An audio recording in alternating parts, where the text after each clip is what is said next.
세계 증시와 우리 증시를 짚어보는 시간 3분 증시입니다. 연합인포맥스 권용욱 기자 나와 있습니다. 안녕하세요. 안녕하십니까. 네, 간밤 미국 증시 어땠습니까? 네, 간밤 뉴욕 증시는 무디스의 미국 은행권 신용등급 강등 소식에 하락했습니다.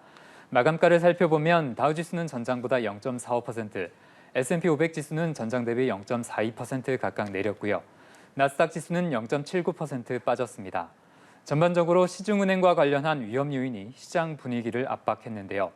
국제신용평가사 무디스는 BNY 멜론 은행과 US 뱅코프, 스테이트 스트리트 등 6개 주요 은행을 등급 강등 검토 대상에 올렸습니다. 이들 은행은 상대적으로 규모가 큰 곳들인데요. 앞서 무디스는 중소형 은행 10곳에 대해 등급을 강등하기도 했습니다. 금리가 높은 고금리 환경에서는 예금 수요가 약해져 은행들 입장에서 예금 규모가 줄어드는데요. 무디스는 문제가 된 은행들의 예금이 고갈 상태에 있다고 판단했습니다. 또 은행들이 가지고 있는 고정금리 형식의 자산은 금리가 오를수록 가치가 하락하게 되는데요. 문제가 된 은행들의 자산 가치가 하락하며 자산 관리 위험도 커졌습니다. 동시에 팬데믹 이후 사무공간 수요가 약해지며 은행들의 상업용 부동산 대출과 관련된 위험도도 커졌는데요. 무디스는 이런 요인을 반영해 미국 은행들의 신용등급을 대거 강등했습니다. 언급된 은행들의 주가는 각각 1% 넘게 하락했고 대형은행인 골드만삭스와 뱅크 오브 아메리카도 영향을 받아 주가가 2%대 낙폭을 보였는데요.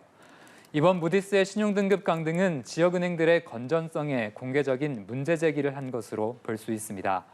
지역은행들이 시행하는 대출은 미국 경제의 주요 윤활유 역할을 하기 때문에 문제가 될 경우 전체 경제에도 영향을 미칠 수 있는데요. 이에 따라 주식시장의 심리도 움츠러들었습니다. 네, 다소 잠잠하던 은행권 문제가 시장의 악재로 다시 떠오른 것 같습니다. 그래도 연준 내부에서는 긍정적인 발언도 나왔다고요? 네, 그렇습니다. 미국 중앙은행인 연준의 한 당국자의 발언은 시장이 반길 수 있을 만한 내용이었는데요.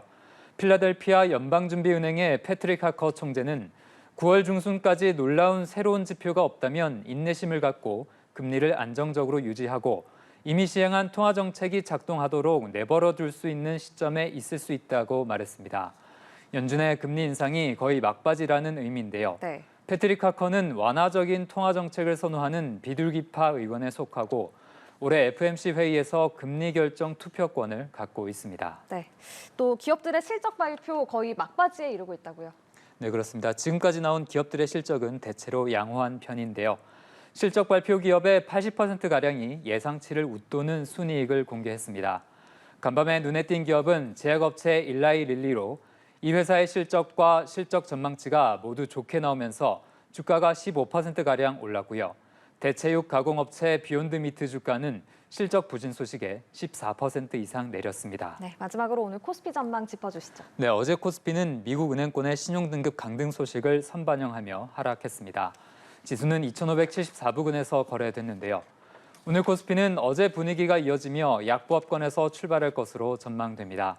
다만 이번 주 예정된 미국 물가 지표에 대한 관망세도 강해 시장의 약세 흐름이 제한될 가능성도 있겠습니다. 네, 알겠습니다. 3분 증시 권용욱 기자와 함께했습니다. 고맙습니다.